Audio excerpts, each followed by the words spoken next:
Good morning, सभी का स्वागत है सीएल कैरियर एकेडमी में। आइए हम पढ़ेंगे आज के करंट अफेयर्स के बारे में, बेहतरीन और महत्वपूर्ण करंट अफेयर्स। चलिए आज से हम शुरुआत करते हैं। आज का हमारा पहला प्रश्न है, आप इसको प्रश्न को लिखिए। हमारा आज का पहला प्रश्न होगा जो आपके स्क्रीन पर है। शी जिनपिंग किस देश के तीसरी बार राष्ट्रपति बने हैं? है ना, किस देश के तीसरी बार राष्ट्रपति बने, ये पूछा जा रहा है। तो आप देखिए, इसको आराम से उत्तर बताइए।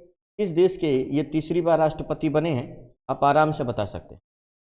शी जिनपिंग बड़े चर्चित दुनिया के नेता हैं, दुनिया चर्चित नेताओं में से एक हैं, और ये चाइना के तीसरी बार राष्ट्रपति बने। चाइना, है ना, याद रखिएगा, चीन। और चीन ने 2-3 साल पहले एक अपने उस कानून में परिवर्तन करते हुए ये कहा कि ये जब तक चाहे राष्ट्रपति रह सकते हैं। तो शी जिनपिंग वहाँ उनके उसमें कानून में परिवर्तन कर दिया गया है। तो शी जिनपिंग, है ना, ये चाइना के तीसरे राष्ट्रपति बने हैं, तीसरी बार, है ना, ध्यान रखिएगा। उन्हें कार्यकाल की शुरुआत की है चाइना। अब देखिए, इनके उपराष्ट्रपति कौन है? उपराष्ट्रपति वैसे महत्वपूर्ण तो नहीं होते, लेकिन उपराष्ट्रपति का नाम भी याद रखिएगा, हांग झेन। चाइना के उपराष्ट्रपति का क्या नाम है? अगर ये परीक्षा में पूछा गया तो बहुत भारी प्रश्न होगा। हांग झेन को उपराष्ट्रपति बनाया गया है, हान झेंग को।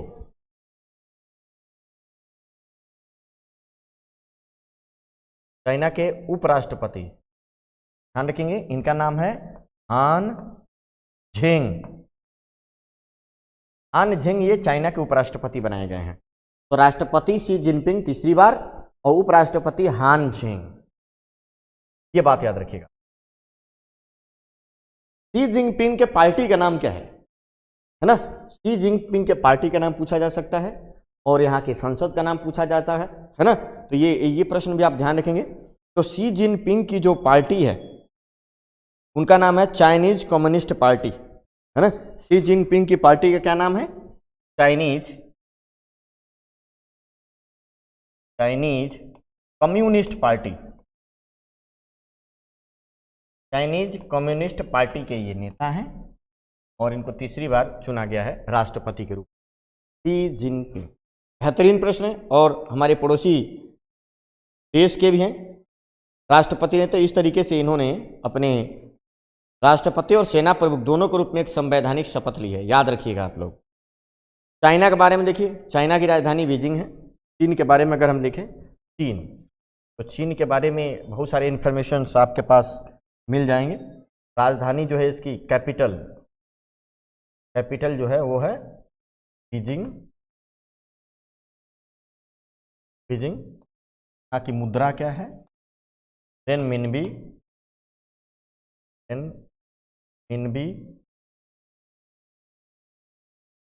रेनमिनबी यहाँ की मुद्रा है। यहाँ की संसद का क्या नाम है? संसद, है ना, क्या नाम है? नेशनल पीपुल्स कांग्रेस। यहाँ के संसद का नाम है नेशनल पीपुल्स कांग्रेस। यहाँ के संसद का नाम है नेशनल, के संसद का नाम जरूर याद रखेंगे, पीपुल्स कांग्रेस। यहाँ के संसद का नाम है नेशनल पीपुल्स कांग्रेस। और यहाँ का राष्ट्रीय खेल क्या है? राष्ट्रीय खेल, चीन का राष्ट्रीय खेल क्या है? तो चीन का राष्ट्रीय खेल बड़ा स्पेशल है, उसका नाम भी उसी तरीके का है, चीन का राष्ट्रीय खेल का, पिंग पोंग।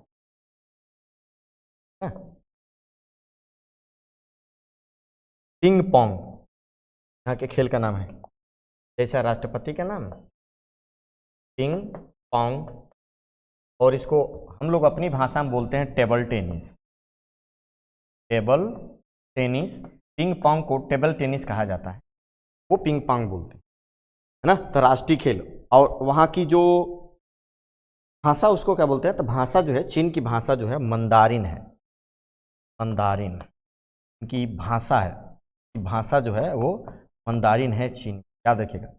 चीन एशिया का सबसे बड़ा देश है, एशिया महाद्वीप में है। एशिया महाद्वीप का सबसे बड़ा देश चीन कहा जाता है। और चीन जो है भारत के साथ अपनी सीमा साझा करता है, और चीन और भारत के बीच मैकमोहन रेखा जो अरुणाचल प्रदेश के साथ लगती है, याद रखिएगा, 890 किलोमीटर का है। मैकमोहन रेखा अरुणाचल प्रदेश के साथ लगती है, जो जहाँ पर विवाद है अभी वहाँ पर जो है अरुणाचल प्रदेश के तवांग घाटी में चीन और भारतीय सैनिकों के बीच झड़प हुआ। तो चीन का आप लोग याद रखिएगा, चीन। चलिए अगला प्रश्न देखिए, और महत्वपूर्ण प्रश्न, ऐसे ही प्रश्न परीक्षाओं में पूछे जा रहे हैं आजकल, चाहे वो सीआरपीएफ का हो, सीआईएसएफ का हो, एसएससी का हो, इस तरीके के प्रश्न पूछे जाते रह रहे हैं। भारतीय सेना ने मार्च 2023 में, अभी हाल ही में पिछले हफ्ते, जम्मू कश्मीर के किस जिले में क्या किया है? 100 फीट की ऊंची प्रतिमा, है ना, 100 फीट की ऊंचाई वाली राष्ट्रीय ध्वज फहराया है, नेशनल तिरंगा झंडा, तिरंगा झंडा फहराया, 100 फीट की ऊंचाई है उसकी, है ना, 100 फीट की ऊंचाई वाली तिरंगा झंडा फहराया है। तो जम्मू कश्मीर के जो 20 जिले हैं, उस 20 जिलों में से ये जो डोडा जिला है वहां पर फहराया गया। इसका सही जवाब हो जाएगा बी, डोडा। जम्मू कश्मीर के डोडा जिले में 100 फीट की ऊंचाई पर तिरंगा झंडा फहराया है। 100 फीट ऊंचा भी कह सकते हैं, 100 फीट की ऊंचा या 100 फीट की ऊंचाई वाला तिरंगा झंडा भारतीय सेना ने फहराया है, याद रखिएगा, बहुत ही महत्वपूर्ण प्रश्न होगा। 100 फीट की ऊंचाई पर जम्मू कश्मीर के पर्वतीय डोडा जिले में 100 फीट की ऊंचाई पर राष्ट्रीय ध्वज तिरंगा, डोडा जिले में अपनी तरह का पहला 100 फुट ऊंचे खंबे पर यह राष्ट्रीय ध्वज फहराया गया है, याद रखिएगा आप लोग, बेहद महत्वपूर्ण प्रश्न होगा। जम्मू कश्मीर जो केंद्र शासित प्रदेश 31 अक्टूबर 2019 को बना था, जम्मू कश्मीर बात करें 31 अक्टूबर 2019 को बना था। लद्दाख भी इसी डेट को बना था, और इसके जो एलजी है, लेफ्टिनेंट गवर्नर जो हैं मनोज सिन्हा, ध्यान रखिएगा, मनोज सिन्हा है। अभी जम्मू कश्मीर के लिए किसने बजट पेश किया है? जम्मू कश्मीर के लिए बजट निर्मला सीतारमण ने पेश किया है। 1,18,500 करोड़ रुपए का बजट पेश किया गया है जम्मू कश्मीर का बजट, याद रखेंगे, पिछले वाले क्लास में आया भी था। बजट 1,18,500 करोड़ रुपए का बजट निर्मला सीतारमण ने पेश किया। निर्मला सीतारमण ने ये बजट पेश किया, इनके बजट। जम्मू कश्मीर, ध्यान रखिएगा, जम्मू कश्मीर में भारत का पहला कार्बन न्यूट्रल गांव भी है ना, कार्बन न्यूट्रल, क्या नाम है? पल्ली गांव। जम्मू कश्मीर का पल्ली गांव जो है पहला कार्बन न्यूट्रल गांव है। पल्ली गांव पहला कार्बन न्यूट्रल गांव, पहला कार्बन न्यूट्रल गांव ना, ध्यान रखिएगा, पहला कार्बन न्यूट्रल गांव। जबकि भारत का पहला डिजिटल रूप से साक्षर गांव जो है वो है केरल में, है ना, ध्यान रखिएगा। पल्ली गांव पहला कार्बन न्यूट्रल गांव है। वेरी वेरी मोस्ट इंपॉर्टेंट, ये सारी बातें आपको जम्मू कश्मीर से जुड़ा हुआ है, इसको याद रखिएगा आप लोग। इसरो की एक रिपोर्ट के अनुसार देश के किस जिले में भूस्खलन का सबसे अधिकतम जोखिम है?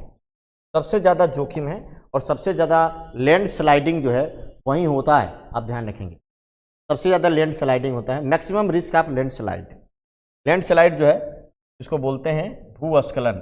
धरती का जो है इधर उधर हो जाना, धरती के सतह का स्लाइड होना, टूटना फूटना, ऐसे। तो सर्वाधिक खतरा जो है ये है रुद्रप्रयाग में, डी इसका सही जवाब होगा।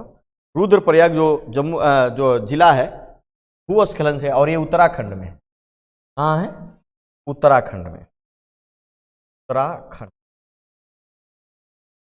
है। सबसे ज्यादा देश में सबसे ज्यादा लैंड स्लाइडिंग भूस्खलन की घटना यहीं पर आपको मिलेगी। संभावित ये है यहाँ सबसे ज्यादा भूस्खलन की घटनाएं देखने को मिलेगी, ध्यान रखिएगा। और ये किसने किया है? इसरो की रिपोर्ट है। रिपोर्ट किसकी है? इसरो, इंडियन स्पेस रिसर्च ऑर्गेनाइजेशन की रिपोर्ट के अनुसार उन्होंने ये बताया कि भूस्खलन का सबसे ज्यादा जोखिम उत्तराखंड के रुद्रप्रयाग में है। रुद्रप्रयाग से एक बात ध्यान रखिएगा, जो रुद्रप्रयाग है यहाँ पर भागीरथी प्लस अलकनंदा, भागीरथी प्लस अलकनंदा का संगम है। भागीरथी और अलकनंदा का संगम है, और इसी संगम के बाद गंगा का उद्भव होता है, गंगा का उद्गम ना। तो गंगा कहाँ बनती है? मुख्यतः रुद्रप्रयाग में। जब भागीरथी नदी जो गंगोत्री से आती है, और अलकनंदा नदी, इन दोनों का जो आपस में मिलन होता है रुद्रप्रयाग में होता है। रुद्रप्रयाग नहीं होगा, ये यहाँ नहीं हो, देवप्रयाग है, सॉरी, ये यहाँ पर आप बदलेंगे, इसको हम बोलेंगे देवप्रयाग, ये देवप्रयाग, ये जो है मिलती है, ये बातें जो है वो देवप्रयाग में है, रुद्रप्रयाग में नहीं है। ये बात भागीरथी और अलकनंदा मिलती हैं देवप्रयाग में, है ना, रुद्रप्रयाग में नहीं मिलती है, रुद्रप्रयाग अलग है। और यहाँ पर सर्वाधिक लैंड स्लाइडिंग खतरा है, इसरो ने ये बताया, ये बात याद रखिएगा, वेरी वेरी मोस्ट इंपॉर्टेंट है। अब देखिए इसरो के बारे में, इसरो के बारे में मैंने लगभग ये प्रश्न पूछा जाता रहता है, मैं बताता भी रहता हूँ। इसरो की जो स्थापना है ISRO, इसकी स्थापना हुई थी 1969 में, कब, 15 अगस्त को, 15 अगस्त को, है ना, 1969 में हुई थी। और इसका मुख्यालय जो है, इसका इसरो का जो मुख्यालय है वो है बेंगलुरु में, बेंगलुरु में इसका मुख्यालय है। और इसके जो HOD है, हेड है HOD, वो है S सोमनाथ इसरो के अध्यक्ष हैं। अभी ये बात याद कर लीजिएगा, लिख लीजिएगा, पूछा जाता रहता है, S सोमनाथ है। और इसका इसरो का जो लॉन्चिंग पैड है, उपग्रह प्रक्षेपण केंद्र, इसरो का उपग्रह प्रक्षेपण केंद्र कहाँ है, उपग्रह प्रक्षेपण केंद्र श्रीहरिकोटा, ये श्रीहरिकोटा कहाँ है, आंध्र प्रदेश में, आंध्र प्रदेश का है ना। यहाँ से अंतरिक्ष में उपग्रह सैटेलाइट जो है छोड़े जाते हैं। अभी इसरो ने एक सैटेलाइट जो है निसार का क्या किया, प्रक्षेपण करेगा। और निसार जो है वो नासा ने भी डिजाइन किया, नासा और इसरो दोनों का ये संयुक्त रूप से है, भू अवलोकन उपग्रह है, नासा ने इसरो को दिया है। तो याद रखिएगा, महत्वपूर्ण प्रश्न। मार्च 2023 में किस देश के माउंट मेरापी ज्वालामुखी में विस्फोट हुआ है? ये ज्वालामुखियों से जुड़े हुए पर्वत हैं। ये प्रश्न जो है ज्वालामुखी से जुड़ा हुआ है। कौन से? माउंट मेरापी ज्वालामुखी में विस्फोट हुआ। तो ये पूछा जा सकता है कि फला जो है ज्वालामुखी कहाँ है, ये ज्वालामुखी कहाँ है, इस तरीके की बात है। तो किस देश में है ये ज्वालामुखी? तमाम ज्वालामुखी पर्वतों से प्रश्न पूछे जाते रहते हैं, पूछा जाता रहता है कि ये ज्वालामुखी कहाँ है ना। तो आप ध्यान रखेंगे, ये ज्वालामुखी अब चर्चा में है, ये परीक्षा में पूछा जाएगा। और ये है इंडोनेशिया में। ये ज्वालामुखी कहाँ है? इंडोनेशिया में, याद रखिएगा। जो अभी इसमें विस्फोट हुआ है, तो ज्वालामुखी में अगर इस तरीके से विस्फोट होता है किसी तरीके से, तो परीक्षा के लिए वेरी वेरी इंपॉर्टेंट प्रश्न आते हैं। जैसे अगर भूकंप आ जाए, अभी भूकंप जो है 2 जगह आया हुआ है ना। एक तो आया है न्यूजीलैंड के केमारडेप, है ना, केरमाडेप द्वीप पर, और उसके पहले आया था जो है सीरिया में, तुर्की में, ये जो भूकंप आया था, है ना। अब ये ज्वालामुखी वाला है, तो ज्वालामुखी इंडोनेशिया में आया है। इंडोनेशिया सर्वाधिक द्वीपों वाला देश है, सबसे ज़्यादा द्वीपों वाला देश इंडोनेशिया है, जिसमें लगभग 10,000 के आसपास जो है इसमें द्वीप हैं। और अधिकतर जो है ज्वालामुखी भूकंपी सबकी घटनाएं हुआ करती हैं इंडोनेशिया में। इसको याद रखेंगे आप लोग, अक्सर इस तरीके की घटनाएं होती रहती हैं। दुनिया के सबसे सक्रिय ज्वालामुखियों में से एक है माउंट मेरापी, जिसमें विस्फोट हुआ है। इंडोनेशिया की सबसे सक्रिय ज्वालामुखी है ये। अगर दुनिया की सबसे और एक्टिव वॉल्केनो का नाम लें, विश्व के सर्वाधिक एक्टिव वॉल्केनो, तो मौना लोआ हवाई द्वीप पर है। अन्य सक्रिय ज्वालामुखी, अन्य सक्रिय ज्वालामुखी, दुनिया के विश्व के अन्य सक्रिय ज्वालामुखी कौन है? मौना लोआ, मौना लोआ। ये अमेरिका के हवाई द्वीप पर है, हवाई द्वीप है USA, है ना। एक तो ये हो जाएगा सक्रिय ज्वालामुखी में, बहुत सक्रिय, लगभग सबसे सक्रिय ज्वालामुखी है ये। उसके बाद माउंट विसुवियस,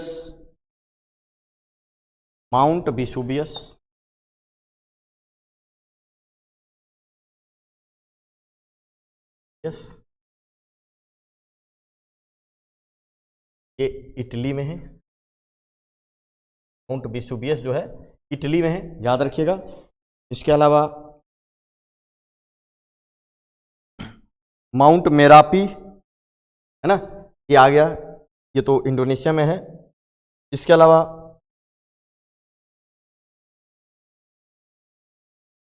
ताल वोल्केनो फिलीपींस, ताल ज्वालामुखी, ताल ज्वालामुखी जो है, ताल ज्वालामुखी जो है यह है फिलीपींस, फिलीपींस।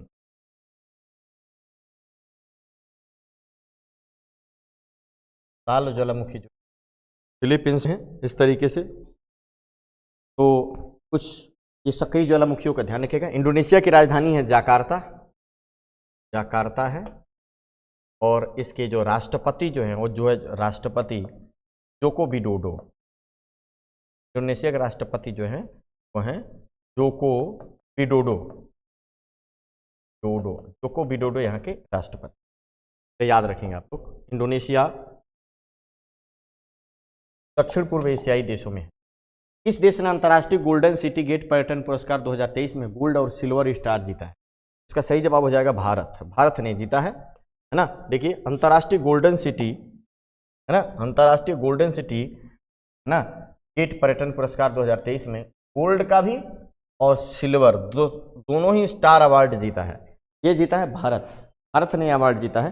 महत्वपूर्ण प्रश्न होगा आपके परीक्षा के लिए, तो बहुत ही महत्वपूर्ण होगा परीक्षा के लिए, तो और भी बहुत महत्वपूर्ण प्रश्न होगा। भारत के पर्यटन मंत्रालय ने बर्लिन में TV cinema commercial international and country international श्रेणी में बर्लिन में यह अवार्ड जीता है। और भारत की तरफ से सरकार सम्मान किया श्री अरविंद सिंह ने, पर्यटन विभाग के सचिव हैं। तो यह बर्लिन में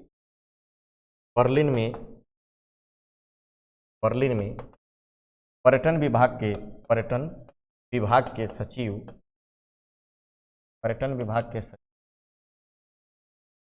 अरविंद सिंह, पर्यटन विभाग के जो सचिव हैं अरविंद सिंह, इन्होंने पुरस्कार प्राप्त किया। अरविंद सिंह ने पुरस्कार प्राप्त किया। ध्यान रखिएगा, इसका आयोजन बर्लिन में हुआ था और भारत को इसमें जो है गोल्ड और सिल्वर दोनों ही स्टार से सम्मानित किया गया है।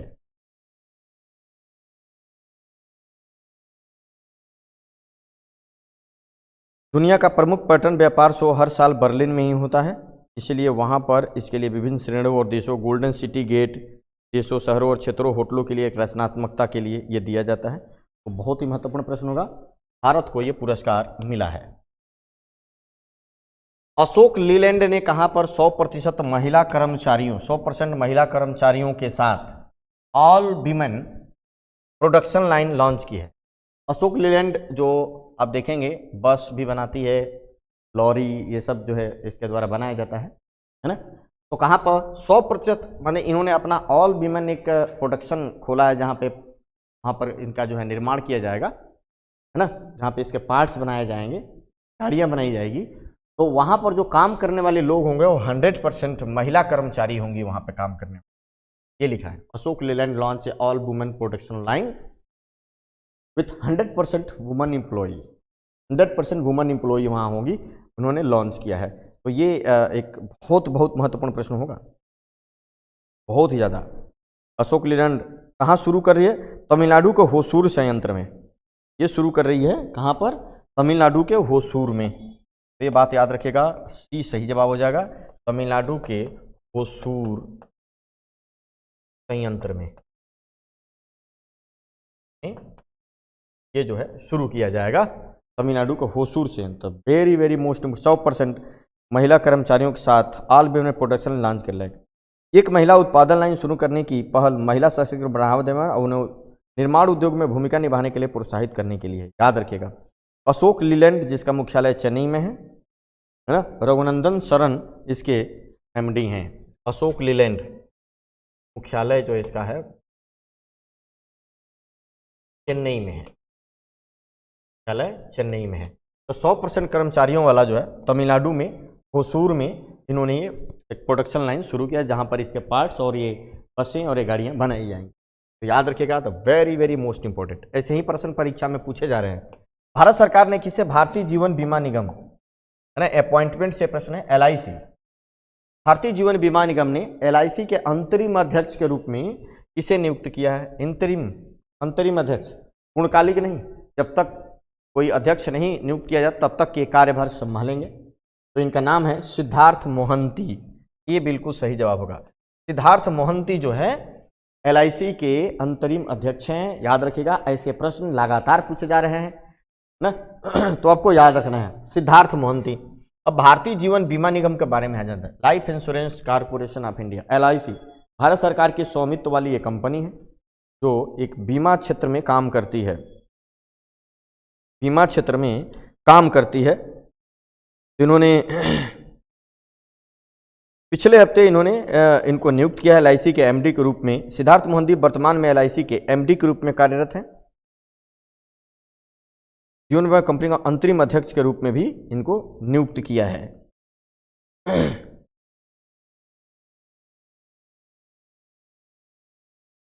चलिए LIC के बारे में, इसकी स्थापना 1956 में हुई थी।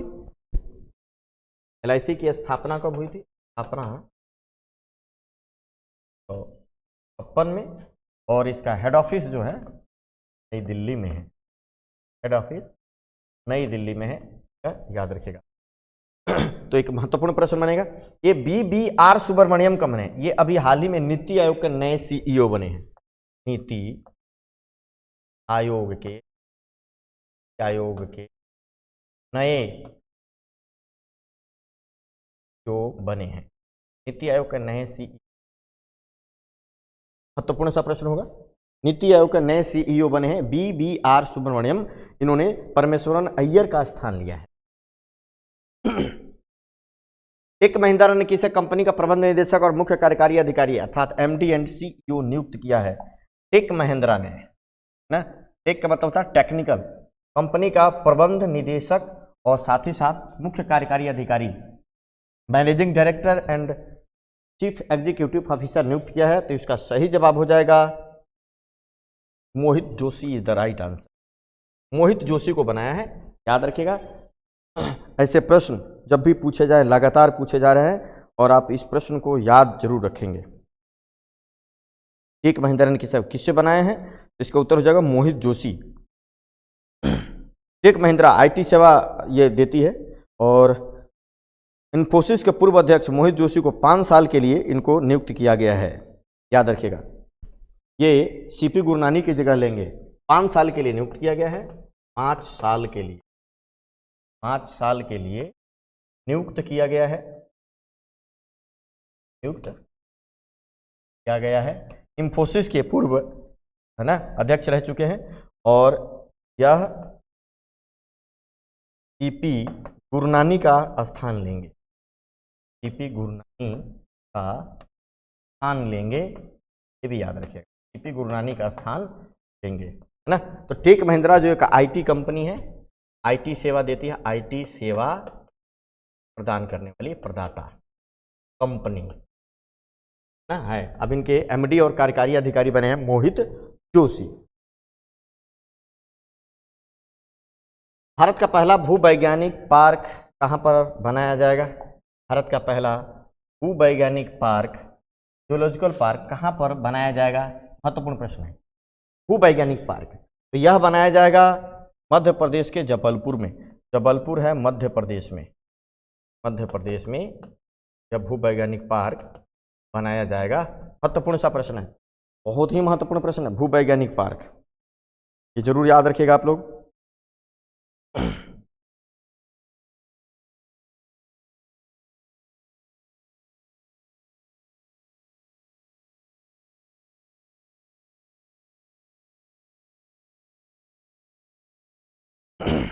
अब इस भूवैज्ञानिक पार्क में क्या होगा, कैसे, क्या है ये भूवैज्ञानिक पार्क, क्या है?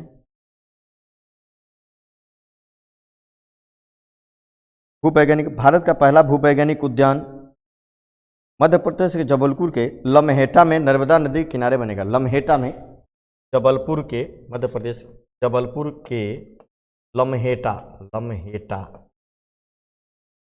में नर्मदा नदी के किनारे, नर्मदा नदी किनारे बनेगा, बनेगा। मध्य प्रदेश का जो जबलपुर है, जबलपुर का एक जगह है लम्हेटा, वहाँ बनाया जाएगा नर्मदा नदी के किनारे। यह जियोलॉजिकल पार्क बनाने की मंजूरी मिल गई है। 5 एकड़ में बनेगा, 35 करोड़ रुपए के निवेश से किया जाएगा। लम्हेटा भूगर्भीय दृष्टि से विश्व के महत्वपूर्ण स्थानों में से एक है। देश में पहली बार की भूगर्भीय महत्व के इन चीज़ों को बनाया जा रहा है। ये भारत का पहला है।